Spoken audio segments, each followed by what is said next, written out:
Story China के अंदर 1966 के टाइम में शुरू होती है। ये चाइनीज रेवोल्यूशन का टाइम है। अपने प्रेसिडेंट के कहने पर चाइनीज अपने पुराने रस्मों और रवाज, आदतें, रहने के तरीके सब बदल रहे थे और ऐसे में एक प्रोफेसर जो फिजिक्स के पुराने रूल्स पढ़ाना बंद नहीं करता, उसे सभी यंगस्टर्स मिलकर एक मीटिंग में सबके सामने मार देते हैं और उसकी बेटी डेवेंजी ये सब अपनी आंखों से देखती रह जाती है। सीन कट होकर प्रेजेंट यानी 2024 के टाइम में लंदन का एक सीन दिखाया जाता है, जहां एक खबर बहुत ही तेजी से फैल रही है कि साइंटिस्ट अपनी ही की हुई रिसर्चेस को गलत मानने लगे हैं। दुनिया में कुछ तो ऐसा बदलाव आया है जिसने फिजिक्स के सभी रूल्स को उल्टा के रख दिया। बड़े बड़े साइंटिस्ट पागल होकर अपनी जान देने लगे और ऐसे उनके शुरू किए गए इस दुनिया को एडवांस बनाने वाले सभी प्रोजेक्ट भी बंद हो गए। खबर ऐसी नहीं थी कि गवर्नमेंट उस पर ध्यान न देती, इसीलिए ब्रिटिश इंटेलिजेंस के एक माहिर ऑफिसर दाशी को इस केस की इन्वेस्टिगेशन का काम दिया जाता है, जो इस वक्त एक मरने वाले साइंटिस्ट के घर पे आए थे। उन्हें यहाँ देखने को मिले दीवार पे लिखे हुए बहुत से टाइम काउंटडाउन की शक्ल में नंबर्स और आगे लिखा था I can still see it, यानी मैं अभी भी इन लफ्जों को देख पा रहा हूँ। साइंटिस्ट की पूरी बॉडी चाकू से जख्मी थी, यहाँ तक कि उसने अपनी आंखों को भी नोच के निकाल डाला था। दूसरी तरफ लैब के अंदर हम सोल नामी एक साइंटिस्ट को दिख रहे हैं, जो अभी भी इसी चीज के बारे में रिसर्च कर रहा है कि अचानक ही उनकी सभी स्टडीज कैसे फेल हो गई। इसमें कोई उनकी गलती थी या फिर अचानक ही दुनिया में कोई बहुत बड़ा चेंज आ गया। यहीं पर हम उनके साथी साइंटिस्ट को देखते हैं, जो भी एक बहुत बड़ा एक्सपेरिमेंट कर रही थी। वो इस वक्त पर सोल से कुछ बातें करती है और अगले ही सीन में किसी कुएं जैसी जगह में गिरकर अपनी जान दे देती है, यानी एक और साइंटिस्ट की मौत, जिसके बारे में सुनने के बाद दाशी उन्हीं के ग्रुप के बाकी साइंटिस्ट पे नजर रखने का डिसाइड करता है, क्योंकि उसे लगता था कि अब अगला कोई इन्हीं के ग्रुप में से मारा जाएगा। दाशी एक बात ये भी नोटिस करता है कि जो साइंटिस्ट ज्यादा बड़े प्रोजेक्ट के ऊपर काम कर रहे थे, उनकी मौत पहले हुई है। इनके ग्रुप में हम सबसे पहले मिलते हैं जिनसे। वो मल्टी डायमेंशनल फील्ड के ऊपर रिसर्च कर रही थी। उसके साथ ही ऑगी एक बहुत बड़ी कंपनी की साइंटिस्ट थी, जिसने अपनी कंपनी के लिए एक बहुत ही मजबूत माइक्रोफाइबर तैयार किया था, जिसकी मोटाई इंसानी बाल से भी कम थी। ये दोनों आपस में यही बात डिस्कस कर रहे थे कि आखिर साइंटिस्ट खुदकुशी क्यों कर रही है, और दूसरी तरफ उनके बनाए हुए नए फॉर्मूलास जो उन्होंने फिजिक्स के रूल्स और लॉस को मद्देनजर रखते हुए डिजाइन किए थे, वो सब भी अब फेल हो रहे थे। इनकी इन्हीं बातों के दौरान ऑगी को अचानक से एक काउंटडाउन दिखाई देने लगता है, जिस काउंटडाउन के बारे में जब वो अपनी साथी से पूछती है तो उसे वो दिखाई नहीं दे रहा था, और ये चीज ऑगी को परेशान कर देती है। और अगले दिन दोबारा जिन को मिलकर वो उससे ये बात डिस्कस करती है कि उसे हर कुछ देर बाद गोल्डन लाइट से चमकते हुए कुछ काउंटडाउन दिखाई दे रहे हैं, जो उसके अलावा कोई नहीं देख पाता। ये बात काफी अजीब थी। साइंटिस्ट का पूरा ग्रुप बैठकर इस चीज को डिस्कस करते हैं, लेकिन किसी को भी ऑगी को उस काउंटडाउन के दिखने की वजह नहीं मालूम थी। वो स्ट्रेस में होटल से बाहर आकर बैठ जाती है, जिस वक्त पर अचानक ही वहाँ पर एक लड़की आ जाती है। वो ऑगी की सिगरेट चलाते हुए उससे बात करना शुरू करती है और बताती है कि मैं जानती हूँ तुम्हें वो गोल्डन काउंटडाउन नजर आ रहा है। उसके मुंह से ये लफ्ज सुनते ही ऑगी हैरान रह चुकी थी। वो लड़की उसे और बताती है कि जैसे ही वो काउंटडाउन खत्म होकर 0 पे आ जाएगा, ऑगी भी पिछले मरने वाले साइंटिस्ट की तरह मारी जाएगी। ऑगी सवाल करती है तुम आखिर हो कौन? ये लड़की अपना नाम तातियाना बताती है और उससे कहती है कि इस काउंटडाउन को रोकने का सिर्फ एक ही तरीका है, तुम जिस नैनो फाइबर बनाने वाले प्रोजेक्ट के ऊपर काम कर रही हो उसे अभी के अभी बंद कर दो। लेकिन ऑगी इस लड़की की ये बात क्यों मानती? उसने इस प्रोजेक्ट में इतनी मेहनत की थी। जवाब में लड़की कहती है अगर तुम्हें मेरी बात पे भरोसा नहीं तो कल रात तुम आसमान में देखना, पूरा यूनिवर्स तुम्हें ऐसा ही करने का इशारा दे रहा होगा। इस लड़की की बातों का सच जानने के लिए वो अगले दिन सोल के साथ रात के 12 बजे सड़क पे बैठ जाती है और हैरान कुन तौर पर आसमान के सभी सितारे एक साथ चमकने लग जाते हैं। वो सितारे बार बार ब्लिंक कर रहे थे, ऐसे जैसे कोई कोड बता रहे हो।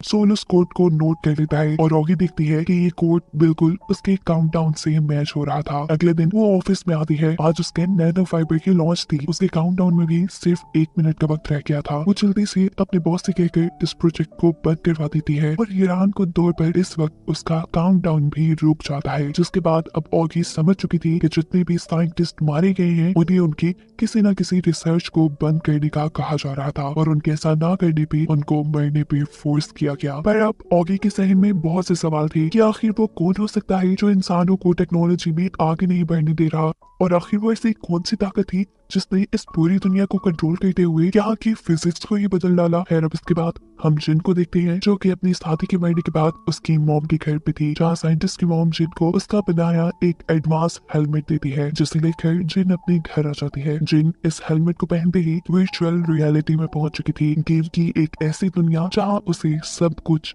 असल दिखाई दे रहा था। उसे यहाँ सब कुछ बहुत ज्यादा रियल लग रहा था। वो इंसानों को टच कर सकती थी, उन्हें फील कर सकती थी। वो परेशान होकर इस हेलमेट को उतार देती है और अगले दिन अपने दोस्त जैक को दिखाती है। इस हेलमेट की क्वालिटीज बताने के साथ वो जैक को कहती है कि ऐसा एडवांस हेलमेट कोई आज के टाइम में नहीं बना सकता। उसने ये कैसे किया होगा मुझे नहीं पता। अब इस हेलमेट की और क्वालिटीज को चेक करने के लिए ये दोनों एक साथ हेलमेट पहनकर उसकी वर्चुअल रियलिटी के अंदर पहुंच जाते हैं। ये एक गेम थी और यहाँ पर अजीबो गरीब तरह के नेचुरल डिजास्टर्स आया करते थे, जैसे अचानक गर्मी का इतना बरसाना कि वहाँ पर लोग सूख जाया करते थे। कभी मौसम इतना ठंडा हो जाता कि तूफान रुकता ही नहीं था और कभी कभार तो यहाँ की ग्रेविटी भी खत्म हो जाती थी। इन हार्श कंडीशंस के अंदर यहाँ के इंसानों ने अपने आप को सुखाकर स्लीप मोड में भेजना सीख लिया था और वो लोग सही मौसम आने पर अपने आप को पानी में डालकर जिंदा कर लिया करते थे। गेम ये थी कि इन्हें फिजिक्स के जरिए जानना था कि इस प्लेनेट का टेम्परेचर इतना जल्दी जल्दी चेंज कैसे हो जाता है। जिन और जैक दोनों ही बहुत सही थे। जैसा हमें पता है वो तो साइंटिस्ट थे, वो जल्द ही ये बात पता चला लेते हैं कि ये प्लेनेट जिस सोलर सिस्टम के अंदर है वहाँ एक नहीं बल्कि तीन सूरज हैं, जिनके एक साथ ऑर्बिट्स में रिवॉल्व करने की वजह से मौसम इतनी जल्दी तब्दील होता है। और जैसे ही ये तीनों सूरज एक लाइन में आ जाते हैं तो इस दुनिया में आग लग जाती है। और ये बात जानने के बाद इन्होंने गेम का पहला लेवल पार कर लिया था। गेम के नेक्स्ट लेवल पर ये लोग देखते हैं कि आइजैक न्यूटन जैसे बड़े बड़े साइंटिस्ट इसी गेम के अंदर इस प्लेनेट की 3 बॉडी प्रॉब्लम सॉल्व करने आए थे। 3 बॉडी प्रॉब्लम मीन्स 3 सूरज का एक प्लेनेट के गिर्द रिवॉल्व करना। वो देखते हैं कि बड़ी बड़ी साइंटिस्ट ने मिलकर यहाँ इंसानों के जरिए एक कंप्यूटर बनाया था 3 बॉडी प्रॉब्लम को सॉल्व करने के लिए, वो भी एक कैलकुलेशन के जरिए। तब यहाँ खड़े हुए जिन और जैक सभी चीजों का अच्छे से अंदाजा लगाते हैं और उन्हें बताते हैं कि 3 बॉडी प्रॉब्लम कभी भी सॉल्व नहीं हो सकता, ये एक अनसॉल्वेबल प्रॉब्लम है। और उनके ऐसा कहते ही यहाँ पर एक लड़की आकर उन्हें बताती है कि तुम लोगों ने बिल्कुल सही बताया, इसलिए तुम लोग लेवल 2 भी पार कर चुके हो और अगर तुम लोगों ने लेवल 3 पार कर लिया तो तुम्हें जल्द ही इस गेम के क्रिएटर से भी मिलवाया जाएगा। सीन कट होकर हमें पास्ट में चाइना का सीन दिखाया जाता है, जहाँ मरने वाली प्रोफेसर की बेटी मैंजी को मिलिट्री पकड़ कर ले जा चुकी थी। पहले तो उससे मजदूरी करवाई जाती है और फिर जब मिलिट्री वालों को उसका साइंस पे लिखा हुआ एक आर्टिकल मिलता है तो वो उसके टैलेंट को जानते हुए उसे अपनी एक खुफिया बेस पे ले आते हैं, जहाँ उसे पता चलता है कि चाइनीज ने एक बहुत बड़ा ट्रांसमीटर लगाया हुआ है जो सिग्नल्स दुनिया के बाहर भेजता है, जिसका मकसद है कि अगर इस दुनिया के बाहर कोई भी एलियन रहता है और वो उन्हीं की तरह एडवांस है तो वो उनसे कांटेक्ट करे। थोड़े से कैलकुलेशन के बाद मैंजी इस सारे सिस्टम को समझ आती है और कुछ कैलकुलेशंस करके अपने हेड को बताती है कि उनका ट्रांसमीटर दूसरे प्लैनेट पर सिग्नल भेजने के लिए कमजोर है। अगर ट्रांसमीटर का रुख सूरज की तरफ कर दिया जाए तो वो उसके सिग्नल्स की ताकत को बढ़ाते हुए दूसरे प्लैनेट्स तक उनके सिग्नल्स को पहुंचा सकता है। 8 साल के लंबे इंतजार के बाद आखिर एक दिन उसे एलियंस का मैसेज आता है, जिसे देखकर वो बहुत ज्यादा हैरान हो चुकी थी। एलियंस के मैसेज में लिखा था कि अगर वो अपने प्लेनेट और प्लेनेट पे रहने वाले लोगों को बचाना चाहती है तो वो आइंदा कभी उनसे कांटेक्ट ना करे, वरना इंसानों की सोसाइटी तबाह हो जाएगी। वेंजी जो इंसानों को पहले ही बेरहम समझती थी और वो ये नोटिस कर रही थी कि कैसे आहिस्ता आहिस्ता ये इंसान इस दुनिया को खराब करते जा रही है, तो इस चीज को देखते हुए वो एलियंस को मैसेज करती है कि इंसान इस प्लेनेट को खराब कर रही है, आप लोग इस प्लेनेट पे आकर टेक ओवर कर लें, जिससे ये प्लेनेट बच जाएगा और इसमें जितना हो सके मैं आपकी मदद करूंगी। सीन्स दोबारा प्रेजेंट में शिफ्ट होते हैं, जहाँ आज ऑगी के प्रोजेक्ट की डिमॉन्स्ट्रेशन है, यानी वो अपने प्रोजेक्ट के बारे में लोगों को बता रही है और इस इवेंट के सक्सेसफुल होने के बाद ऑगी का काउंटडाउन दोबारा से शुरू हो जाता है, जो देख वो बहुत ज्यादा डर जाती है और फौरन ही इस प्रोजेक्ट को बंद करने का ऑर्डर दे देती है। यहाँ दाशी अपने सीनियर ऑफिसर को मरने वाले साइंटिस्ट के घर से मिला वो एडवांस हेलमेट लाकर देता है, जिसको पहनने पर इंसान वर्चुअल रियलिटी में पहुंच जाते थे। न सिर्फ ये, इस हेलमेट को पहनने पर ये हेलमेट इंसान के दिमाग के न्यूरॉन्स को भी अपने साथ अटैच कर देता था। दाशी का मानना था कि ये किसी ऐसे इंसान ने बनाया है जिसको ज़हीन और काबिल लोगों की तलाश हो, क्योंकि ये हेलमेट हमारी एबिलिटीज को भी डिटेक्ट करता है। सबके बाद अब वो ऑगी के पास जाता है और उससे पूछता है कि आखिर तुमने अपना प्रोजेक्ट क्यों बंद किया। ऑगी जो इसी सब को लेकर बहुत ज्यादा परेशान थी, उसके पास और कोई चारा नहीं था सिवाय इसके कि वो दाशी को ही सारी बातें बता दे। वो दाशी से कहती है कि मैं जानती हूँ तुम भी मेरा यकीन नहीं करोगे, लेकिन मुझे सच में कुछ काउंटडाउन नजर आते हैं। अगर मैं उस प्रोजेक्ट को जारी रखती हूँ तो वो काउंटडाउन चलना शुरू हो जाता है, जिसके एंड पर मैं मर जाऊंगी। और ये बात मुझे एक लड़की ने बताई है। यहाँ दाशी उसे कहता है परेशान नहीं हो, मुझे तुम पर पूरा भरोसा है। देखो इस फुटेज को गौर से, जिस होटल के बाहर बैठकर तुम लड़की से बात कर रही थी, किसी ने एडवांस एआई टेक्नोलॉजी के जरिए उस लड़की को फुटेज से ही मिटा दिया है। लेकिन यहाँ नोट करने वाली बात यह है कि तुम्हारी सिगरेट तुमने खुद नहीं जलाई और इसीलिए मुझे यहाँ किसी और के होने का एहसास हुआ। ऐसे ही मैं तुम पे यकीन भी कर पा रहा हूँ। यहाँ दाशी और किसी कहता है कि मैं भी इस चीज को लेकर परेशान हूँ कि कोई फिजिक्स के रूल्स को आखिर कैसे तोड़ सकता है, और वो ऐसा कौन है जो टेक्नोलॉजिकल प्रोजेक्ट्स को बंद करने के लिए साइंसदानों को मार रहा है। दाशी इन क्वेश्चंस के आंसर ढूंढने के लिए अपने साथ ऑगी को भी मिला लेता है। सीन कट होकर हम जिन और जैक को देखते हैं जो गेम का तीसरा लेवल पार करने के बाद उसकी मेकर से मिलने के लिए आए हैं, और ये लड़की कोई और नहीं बल्कि तातियाना ही थी जो पहले ऑगी से भी मिली थी, लेकिन फिर वो फुटेज में नजर नहीं आई। ये लड़की इन दोनों को बताती है कि ये हेलमेट इसलिए डिजाइन किए गए हैं ताकि इनके जरिए दुनिया के ज़हीन तरीन इंसानों को चुना जा सके। यहाँ ये लड़की गेम की सच्चाई रिवील करते हुए बताती है कि जो सिविलाइजेशन उन्होंने गेम के अंदर देखी वो एक हकीकत थी। अर्थ से 4 लाइट ईयर्स दूर एक ऐसा प्लेनेट है जिसके गिर्द हमेशा 3 सूरज रिवॉल्व करते हैं। यानी जो कुछ जैक और जिन ने उस वर्चुअल रियलिटी के अंदर फील किया था वो असल में उन प्लैनेट्स के लोगों के साथ हुआ करता था। वो और बताती है कि इस हेलमेट के जरिए एलियंस ही उनसे कांटेक्ट कर रही हैं। सिर्फ यही नहीं, एलियंस तो उनके जैसे दिखते भी नहीं, बस उन्होंने एलियंस को अपनी बातें समझाने के लिए और उनके साथ घुलने मिलने के लिए अपने आप को इंसानों जैसा बना लिया है। तातिया बताती है वक्त दूसरा और सेंटी एलियंस ये बात जान गई कि 3 सूरज जल्द ही उनके प्लैनेट को तबाह कर देंगे। अगर उन्हें जिंदा रहना है तो उन्हें कोई और प्लैनेट ढूंढना होगा जहाँ पर वो सांस ले सके। ऐसे में उन्हें अर्थ का पता चला और वो फौरन अपनी हजारों स्पेसशिप बनाते हुए अर्थ के लिए निकल पड़े, और ये लोग आज से पूरे 400 साल बाद इस अर्थ पर पहुंचेंगे। वो बताते हैं कि एलियंस इन ज़हीन इंसानों से कांटेक्ट इसलिए कर रही हैं कि वो उनके यहाँ रहने को आसान बनाए और इंसानों को भी ये बात समझाए कि सेंट्री एलियंस और इंसान दोनों एक ही प्लेनेट पे यानी अर्थ पे हंसी खुशी रह सकते हैं। एलियंस के लिए ये काम एक बहुत बड़ी सीक्रेट ऑर्गेनाइजेशन कर रही है जिसकी मेंबर ये तातियाना भी है। तातियाना बताती है कि हमारी ये ऑर्गेनाइजेशन अर्थ में होने वाली बढ़ती टेक्नोलॉजी के सिस्टम को रोक रही है और वही साइंटिस्ट को भी मार रहे हैं ताकि इंसान इतनी तरक्की ना कर ले कि वो उन सेंटिलियंस को हरा दे। तातियाना की ये सारी कहानी सुनने के बाद जैक को गुस्सा आ जाता है। वो आखिर इंसानों को छोड़कर इंसानों को धोखा देकर एलियंस की मदद क्यों करता, इसीलिए वो गुस्से में वहां से उठकर चला जाता है। जबकि जिन तातियाना की मदद को तैयार हो जाती है, जिसके बाद जिनको एक पार्टी का इनविटेशन लेटर दिया जाता है। इस पार्टी में जिनको इस ऑर्गेनाइजेशन की लीडर से मिलवाया जाना था। सीन कट होकर दोबारा पास्ट का सीन दिखाया जाता है जहाँ वेंजी एलियंस को अर्थ पे आने का इनविटेशन भेज चुकी थी, साथ ही उसने अर्थ की लोकेशन भी उन्हें दी थी, और इस सब की खबर यहाँ किसी और को नहीं थी। इसी चाइनीज मिलिट्री ऑर्गेनाइजेशन के अंदर उसे एक बिलियनर इंसान माइक मिलता है। इंसानों को लेकर इन दोनों की सोच काफी मिलती थी। ये दोनों ही इंसानों को राक्षस मानते थे जो आहिस्ता आहिस्ता इस अर्थ को तबाह कर रहे थे। माइक को भी लगता था कि अगर एलियन इस दुनिया में आकर इंसानों को गुलाम बना ले तो तब ये अर्थ भी सेफ रह सकती है और इंसान भी ठीक हो सकते हैं। और वो अपनी इस सोच को पूरा करने के लिए वेंजी को चाइना से निकालकर यूएसए यानी अमेरिका मिले। माइक जिसके पास बहुत पैसा था उसने यहाँ बहुत बड़ी बड़ी शिप्स खरीदी और उस पर बड़े बड़े एंटीनास लगाए एलियन से कांटेक्ट में रहने के लिए। ये लोग अब पूरी दुनिया से छुपकर एलियन से कम्युनिकेट करने लगे थे, जहाँ उन्होंने अर्थ की सारी इंफॉर्मेशन एलियंस को दी। सीन कट होकर प्रेजेंट में हमें जैक को दिखाया जाता है जो तातियाना के ऑफिस से उठकर सीधा अपने घर आया था। हम देखते हैं कि यहाँ तातियाना उसके पीछे आ चुकी है। वो जैक से कहती है कि जो साइंटिस्ट हमारे साथ नहीं उसे जिंदा रहने का भी कोई हक नहीं। ऐसा कहते ही वो जैक को मार चुकी थी और अपने आप को उसने सीसीटीवी से गायब कर लिया था। जैक के मरने के बाद जिन को भी एहसास हो जाता है कि वो गलत लोगों का साथ देने जा रही है, इसीलिए वो डाशी और उसके सीनियर ऑफिसर को तातियाना की सारी कहानी सुना देती है। साथ में सेंटी एलियंस के इस दुनिया में आने वाले प्लान के बारे में भी बता देती है। जिन अब जल्द ही तातियाना के ग्रुप से बाहर निकलना चाहती थी, हालांकि वो ये भी जानती थी कि अगर वो ग्रुप से बाहर निकली तो तातियाना उसे भी मार देगी। और इस वक्त पर दाशी उसे एक मशवरा देता है। वो कहता है कि तुम उन्हीं के ग्रुप में रहने का नाटक करो और उनकी सारी खबरें हमें दो। दाशी उससे सीक्रेट कल्ट को पकड़ने में मदद मांग रहा था जो असल में एलियंस को इस दुनिया में बुलाना चाहते थे। अगर कल्ट के लीडर पकड़े जाते तो ये मसला खुद ही सॉल्व हो जाता। सीन कट होकर अब हमें वेंजी और माइक को दिखाया जाता है जिन्होंने काफी साल पहले मिलकर शिप्स के ऊपर एलियंस से कम्युनिकेट करने के लिए एंटीनास लगाए थे। हम देखते हैं हैं कि माइक अब बूढ़ा हो चुका है। वो पिछले 50 सालों से इंसानों की एडवांसमेंट की हर इंफॉर्मेशन एलियंस को भेज रहा था। उसने जो कल्ट ग्रुप बनाया था वो भी अब बहुत बड़ा हो चुका था। एक दिन माइक जब एलियंस को इंसानों के झूठ बोलने वाली आदत के बारे में बताता है तो एलियंस इस बात को समझ जाते हैं कि वो कभी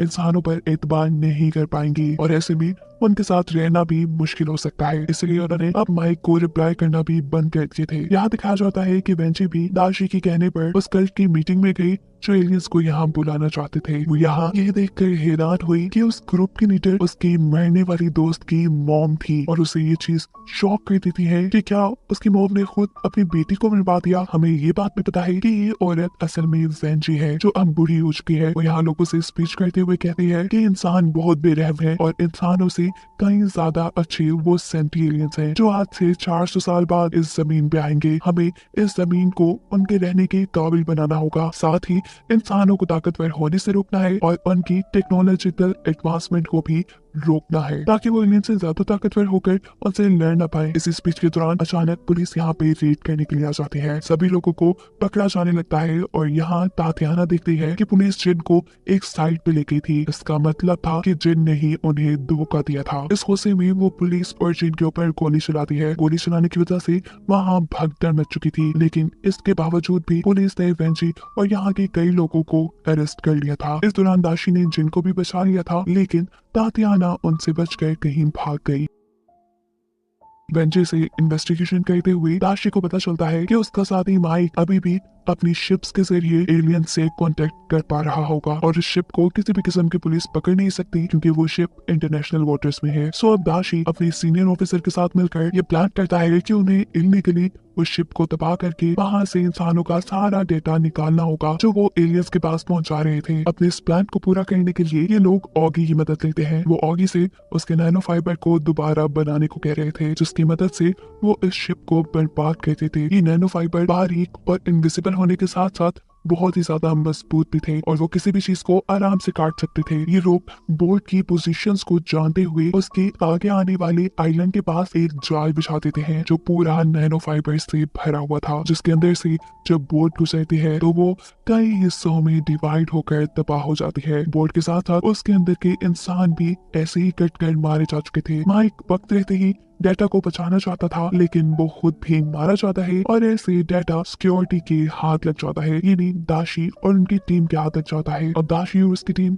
जब इस डेटा को रीड करने की कोशिश कर रहे थे तो किसी को भी ये डेटा समझ नहीं आ रहा था और तभी वो देखते हैं कि अचानक से सेंट्री एलियंस ने उनके लिए ये सारा डेटा रीडेबल बना दिया था। यहाँ जेन और दाशी के सीनियर ऑफिसर दोनों वर्चुअल हेलमेट पहनकर एलियन से कांटेक्ट करने लगे, जहाँ एलियन ने उन्हें बताया कि इंसानों पर कई सालों की रिसर्च के बाद हमें ये पता चला कि इंसान एक बहुत ही बड़ा धोखेबाज है। वो अपने जैसे इंसानों के ऊपर हमला करके उन्हें कमजोर करके उन पर हुकूमत करते हैं। उनके अंदर झूठ और लालच जैसी बुरी चीजें हैं। इंसानों के दिमाग काफी तेज हैं। वो अपने आप को किसी भी मुश्किल में देखकर उसका हल बहुत ही जल्दी निकाल लेते हैं। ये एलियन बताती है कि पिछले 50 सालों में हमारी सोच से कई ज्यादा इंसानों ने तरक्की कर ली और जब 400 साल के बाद एलियन जमीन पे लैंड करेंगे तो शायद इंसान उनसे कई ज्यादा ताकतवर हो चुके हों और इस मसले के हल के लिए खला में मौजूद उन एलियंस ने एक ऐसी टेक्नोलॉजी बनाई जो कि पूरी अर्थ को कवर कर सकती है। ये एक तरह का AI कंप्यूटर था। इन कंप्यूटर्स की वजह से एलियंस इंसानों की हर खबर पर नजर रख सकते थे और इन्हीं कंप्यूटर्स की वजह से वो सारी तब्दीलियां हो रही थी जिनकी वजह से सभी साइंटिस्ट परेशान थे, जैसे फिजिक्स के रूल्स का चेंज हो जाना और एक रात आसमान में अचानक बहुत से सितारों को चमकना। वो असल में सितारे नहीं बल्कि AI कंप्यूटर्स चमक रहे थे। इन्हीं कंप्यूटर्स के जरिए एलियंस 400 लाइट ईयर्स दूर होने के बावजूद भी इंसानों की टेक्नोलॉजिकल एडवांसमेंट को बंद करवा सकते हैं और जो साइंटिस्ट एलियंस की बात नहीं मानते एलियंस उन्हें मरवा देते हैं ताकि इंसान कभी भी टेक्नोलॉजी के मामले में उनसे आगे ना निकल पाए। इस वक्त पर एलियंस अपनी AI सिस्टम को आसमान में विजिबल बनाते हैं जिसे अब सभी इंसान अपनी आंखों से देख पा रहे थे। इस पूरे सिस्टम के ऊपर एक बहुत बड़ी आंख भी बनी हुई थी। यहाँ जिन और वो ऑफिसर जल्दी से हेलमेट उतार कर बाहर आते हैं और आसमान में देखते हैं जहाँ पूरा आसमान काला पड़ चुका है और नीचे दुनिया में अफरा तफरी मच गई है। एलियंस इस दुनिया में मौजूद सभी डिजिटल ग्लास के ऊपर ये मैसेज लिख चुके थे कि इंसान कीड़े मकोड़ों से ज्यादा कुछ नहीं। इंसानों के चारों तरफ अब आसमान नहीं बल्कि एलियंस का AI फैला हुआ है जो इंसानों को अपनी मर्जी की चीजें दिखाएगा। ये खबर अब न्यूज के साथ साथ दुनिया में फैल जाती है कि जल्द ही एलियंस इस दुनिया में आने वाले हैं और वो इस दुनिया की सारी टेक्नोलॉजी को खत्म करके इस दुनिया के सभी साइंटिस्ट को मार डालेंगे।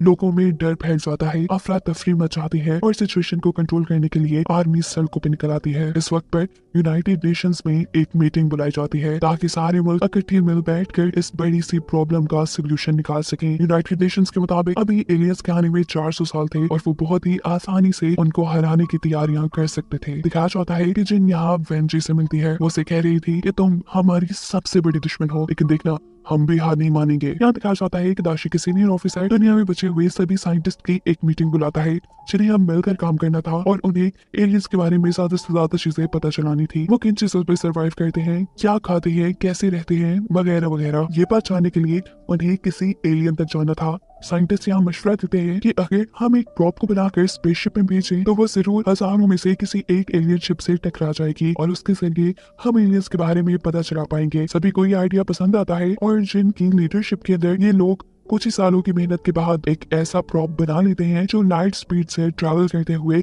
स्पेस में जाएगा। ये प्रोजेक्ट काफी महंगा पड़ने वाला था। इसमें कोई इंसान इसलिए नहीं जा सकता था क्योंकि उसका वजन बढ़ जाता और फिर वो इतनी स्पीड में ट्रैवल ना कर पाता। या ऑफिसर जिनको मशवरा देते हैं कि क्यों ना उस प्रॉप के अंदर किसी इंसानी दिमाग को रखा जाए जो एलियन के स्पेसशिप के साथ टच होते ही सारा का सारा डेटा जमीन पे भेज दे। लेकिन इसके लिए अपना ब्रेन कौन देता? ब्रेन देने पे तो वो मर जाते और उन्हें किसी आम इंसान का दिमाग भी नहीं चाहिए था, उन्हें किसी सही साइंटिस्ट का दिमाग चाहिए था। और यहाँ पर जिनको अपना एक साथी याद आता है जिसे अब कैंसर था और उसके पास कुछ ही दिनों की जिंदगी बची थी। वो इंसानों को बचाने के लिए अपनी जान की कुर्बानी देने को मान जाता है और अब प्लान के मुताबिक विल नामी इस साइंटिस्ट के ब्रेन को निकालकर प्रॉप में डाल दिया गया था। कुछ ही देर में उस प्रॉप को स्पेस में लॉन्च भी कर दिया जाता है। दिखाया जाता है कि वो बड़ी तेजी से एलियंस की स्पेसशिप की तरफ बढ़ रहा था, लेकिन आखिरी ही वक्त पर वो प्रॉप अपना रास्ता चेंज कर लेता है, जिसका मतलब था कि इंसानों का ये प्रोजेक्ट फेल हो गया और विल का सेक्रीफाइस भी बेकार किया। इस प्लान के फेल होने के बाद ये लोग अब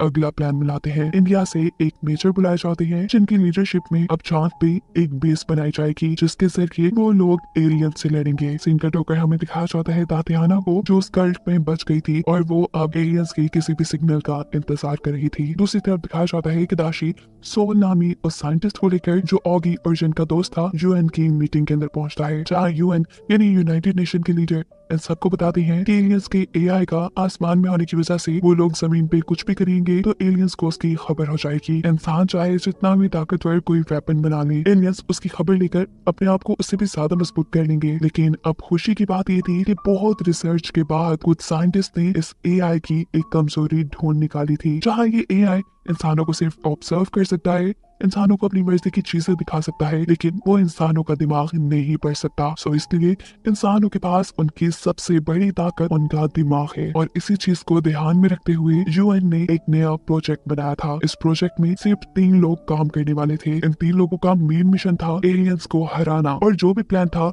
वो उसे अपने दिमाग में रखने वाले थे। किसी भी तरह से वो उस प्लान को किसी दूसरे को नहीं बता सकते थे। अपने प्लान को पूरा करने के लिए उनको दुनिया की सारी अथॉरिटीज दी गई थी। वो जो भी हुक्म करेंगे अथॉरिटीज वो पूरा करेंगी। और इन 3 लोगों में एक सोल भी था, जिसके बाद हम देखते हैं कि दाशी जिन और सोल को लेकर एक ऐसी जगह पे गया है जहाँ पे बहुत से बग्स हैं। वो इन दोनों से कहता है कि चाहे एलियंस उन्हें बग समझते हो, लेकिन वो ये नहीं जानते कि जब लड़ाई उनकी जिंदगी की आ जाए तो वो कुछ भी कर सकते हैं और वो करेंगे भी। और इसी इरादे को करते हुए इस सीजन का यही एंड हो जाता है।